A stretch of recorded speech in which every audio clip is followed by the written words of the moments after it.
Escola Sabatina começou, me encontrarei com meu Jesus. Olá, tudo bem? Vamos para a nossa lição da Escola Sabatina, agora iniciando, um novo trimestre, primeiro trimestre do ano, e a nossa lição para o ano de 2025, primeiro trimestre, é essa daqui, ó, o amor e a justiça de Deus. É esse tema que nós vamos estudar por 3 meses na Escola Sabatina. E o tema 1, Deus ama com generosidade, Verso para memorizar está em Oséias 14, verso 4, que diz: Eu curarei a infidelidade deles e os amarei com generosidade, pois a minha ira desviou-se deles, E aqui na parte introdutória, do sábado, ele vai relembrar o que a gente estudou, na última lição ali da Escola Sabatina do quarto trimestre de 2024, falando a respeito daquele momento que Jesus, ele pergunta 3 vezes para Pedro se Pedro o amava, Lembrando também que Pedro, ele negou a Cristo 3 vezes, E nesse momento, Cristo também está curando, restaurando Pedro com a sua pergunta, E isso é muito interessante. Então, se Jesus perguntasse, para hoje, nós também, você me ama? Qual a resposta que nós daríamos, Então, nós vamos nos aprofundar um pouco mais a respeito do amor de Deus. Na parte de domingo está dizendo assim, superando expectativas razoáveis. Aqui diz que Deus não apenas pergunta para Pedro, você me ama? Mas ele ama cada pessoa e o faz generosamente, Ele ama você e a mim com generosidade, muito mais do que nós imaginamos. Conhecemos esse amor pelo modo como Deus atuou na história do seu povo, E aqui vai falar da história, de Êxodo, capítulo 33, a partir do verso 15, e diz que tudo parecia perdido, pois pouco depois da surpreendente libertação do povo de Deus da escravidão do Egito, os israelitas se rebelaram contra o Senhor e adoraram o bezerro de ouro. Então aqui está falando, já o povo liberto do Egito, eles estão ali agora, no deserto, e Moisés, ele vai até a presença de Deus no monte, ali para receber as tábuas dos mandamentos, e quando Moisés desce, o povo não conseguiu esperar esse tempo e já fizeram um bezerro de ouro para adoração. E tudo parece perdido porque Deus liberta seu povo, está preparando ali para entregar as leis para que seu povo conheça mais da sua vontade e de repente seu povo está adorando um outro Deus, E o que a história nos mostra o que aconteceu, Mostra que, se olharmos com o olhar humano, que essas pessoas são indignos da bênção, da aliança que Deus estava propondo ali para eles. Em Êxodo 33, verso 19, tem um verso muito interessante que diz assim, olha, Deus dizendo: Terei misericórdia de quem eu tiver misericórdia, e me compadecerei de quem eu me compadecer. E aqui a lição ela vai explicar, que muitas vezes essas palavras são interpretadas erroneamente, como se Deus escolhesse quem ia ter compaixão, quem ele não ia ter, Quem ele ia ser misericordioso ou não. No entanto, Deus declarou que será seletivamente misericordioso e compassivo com alguns, mas não com outros. Essa não é a forma como o Senhor atua. Não seria estranho? Como se Deus escolhesse quem ele ama mais, quem ele ama menos, E pela história da Bíblia, a história como Deus conduziu a humanidade, a gente percebe que não é assim. Então, o que na verdade este verso quer dizer, Então, o que Deus está dizendo em Êxodo 33, 19? Ele está declarando que, como Criador, tem todo o direito e autoridade para ser generoso, em sua misericórdia e compaixão, até mesmo com aqueles que não merecem, Porque naquele momento o povo de Israel não estava merecendo, Estavam ali adorando o bezerro de ouro. E quando Deus fala isso, ele está dizendo, olha, ainda que este povo não mereça, eu sou Deus Criador e tenho autoridade para ter misericórdia até daqueles que aos olhos humanos não merecem, Então é isso que Deus estava dizendo, é isso que esse verso quer dizer. Era isso que ele estava fazendo naquela ocasião, ao mostrar misericórdia para o povo após a rebelião. Esse é apenas um exemplo dentre muitos em que Deus demonstra seu amor surpreendente, que é além das expectativas razoáveis, E é uma excelente notícia, porque nós também não merecemos e Deus tem e teve e continua tendo misericórdia, né? Compaixão por todos nós. Então, aquele verso quer dizer que, mesmo não merecendo, Deus, ele é misericordioso, né? Segunda, amor não correspondido. Um dos exemplos mais marcantes do amor de Deus pela humanidade decaída é encontrado na história lá no livro de Oséias, né, do profeta Oséias. Oséias e sua esposa infiel deviam servir como exemplos vivos do amor de Deus por seu povo, né? Oséias casa ali com uma mulher, então, e ela é infiel a ele. E Deus, ele usa essa história de vida do profeta para mostrar, né, como o povo era com ele também. O povo sendo infiel e Deus sempre tratando com misericórdia e com amor. Essa é uma história do amor generoso de Deus concedido a quem não o merece. Apesar da fidelidade de Deus, o povo se rebelou contra ele repetidas vezes. Por isso as escrituras descrevem repetidamente o Senhor como um parceiro cheio de amor, não correspondido e traído pelo seu cônjuge. Ele sempre amou seu povo de maneira perfeita e fiel, mas muitas vezes eles o desprezavam, né? Escolhendo adorar outros deuses. Isso o entristecia, parecendo romper o relacionamento de forma quase irreparável. Após repetidos atos de rebeldia do povo, Deus declara: eu curarei a infidelidade deles e os amarei com generosidade. Olha só, é difícil até de explicar, né? Como que podemos explicar esse amor de Deus? Aqui mostrando o povo traindo a Deus, indo até outros deuses, agindo com rebeldia, e Deus dizendo que ia curar a infidelidade deles e ia amar cada um deles com generosidade. A expressão com generosidade ou de boa vontade, ela significa aquilo que é oferecido voluntariamente. Então Deus não é obrigado, ele voluntariamente ama o seu povo, mesmo que esse povo se rebele, né? Em Oséias e em outras narrativas bíblicas, Deus demonstra comprometimento e compaixão para o seu povo, né? Embora seu povo não merecesse, mas mesmo assim ele ama com generosidade, ele continua a amá-los voluntariamente. E este é o amor do nosso Deus conosco também. Quantas vezes eu e você deixamos de honrar a Deus, né? Adoramos outros deuses que não precisam ser estátuas, mas colocamos coisas, pessoas e objetos no lugar de Deus. E mesmo assim, Deus continua nos amando com generosidade, né? E indo até nós, se revelando para que a gente caia em si e volte aos braços do Pai. Amor concedido livremente. Deus não apenas continuou a conceder seu amor a Israel de modo generoso e voluntário, apesar das rebeliões do povo, mas o faz o mesmo conosco, embora nós sejamos pecadores. Não merecemos o amor de Deus e jamais poderíamos conquistá-lo. Além disso, o Senhor não precisa de nós. Deus não precisa de nenhum de nós. Deus não carece de nada. O amor de Deus por mim e por você é completamente espontâneo e voluntário. E aqui a lição ela vai se deter nisso. Ela fala que Deus criou o mundo por sua vontade, né?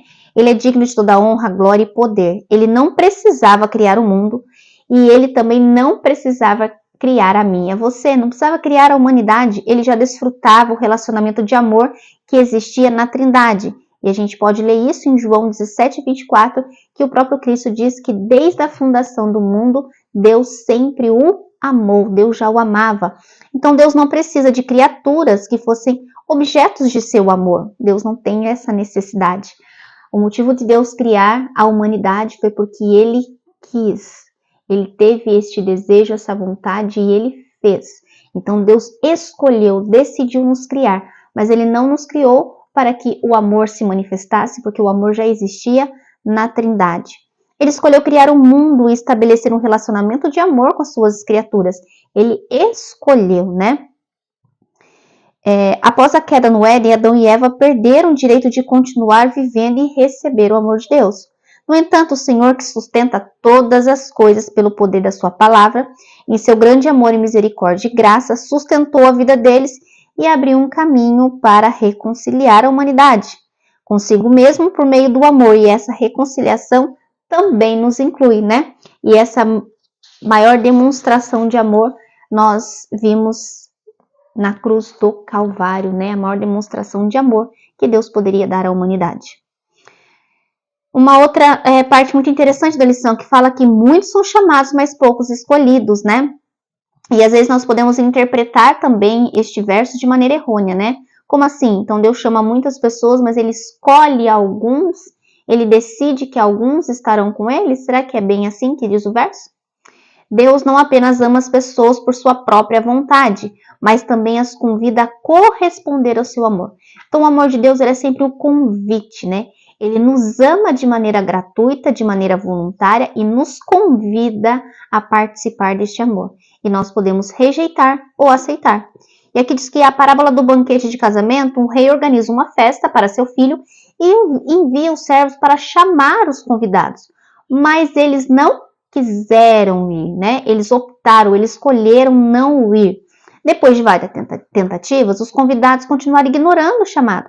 E para piorar, eles prenderam e mataram o servo, né, que tinha ido lá fazer o convite.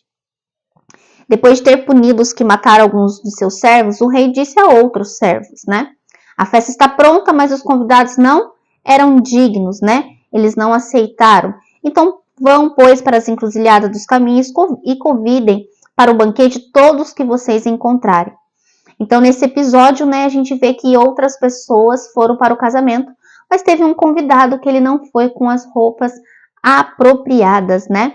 Isso indica a necessidade de receber as vestes nupciais oferecidas pelo rei para participar do banquete. Jesus encerra a parábola, então, com uma frase, né, que ele diz: muitos são chamados, mas poucos escolhidos.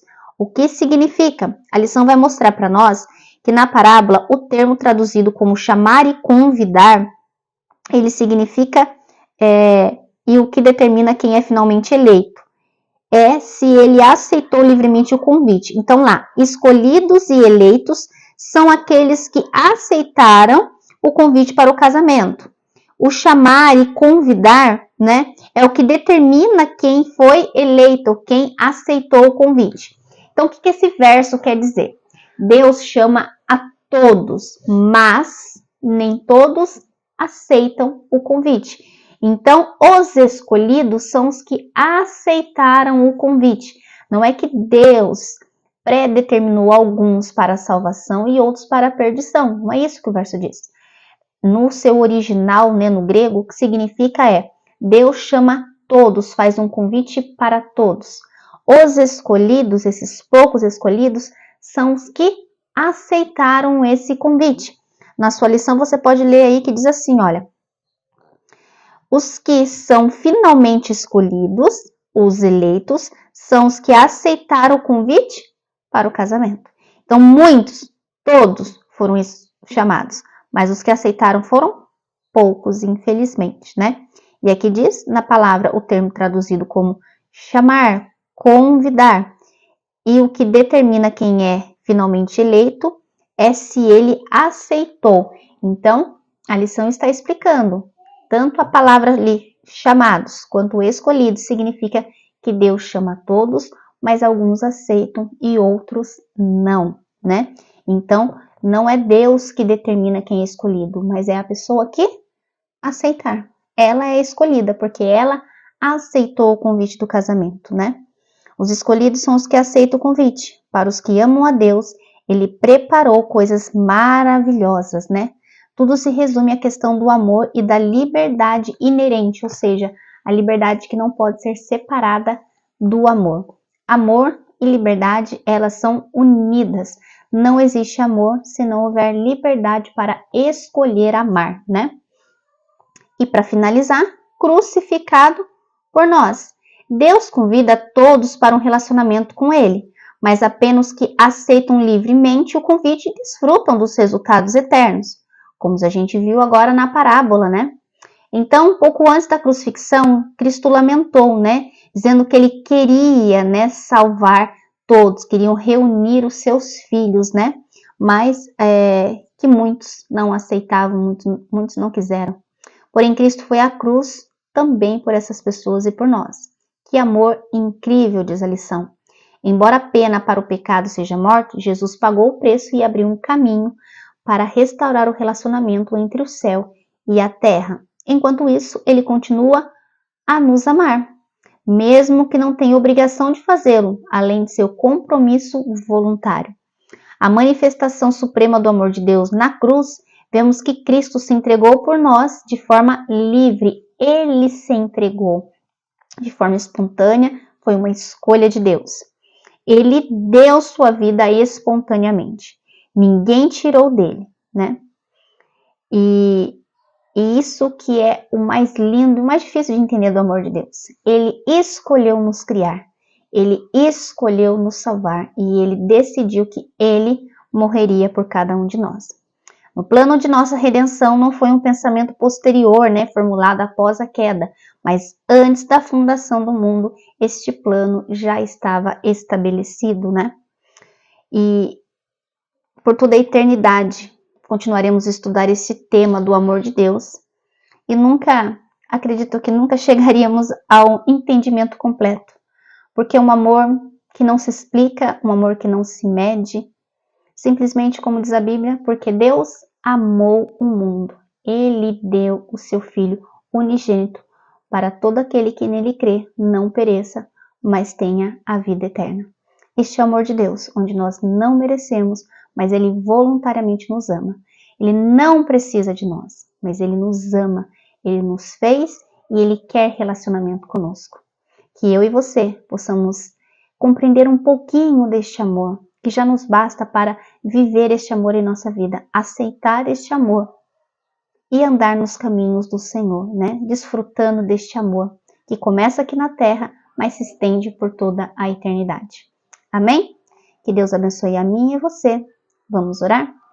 Senhor amado Deus, querido e santo Pai, te louvamos, Senhor, e somos gratos por este amor que não merecemos, mas que voluntariamente e de forma generosa o Senhor estende sobre as nossas vidas.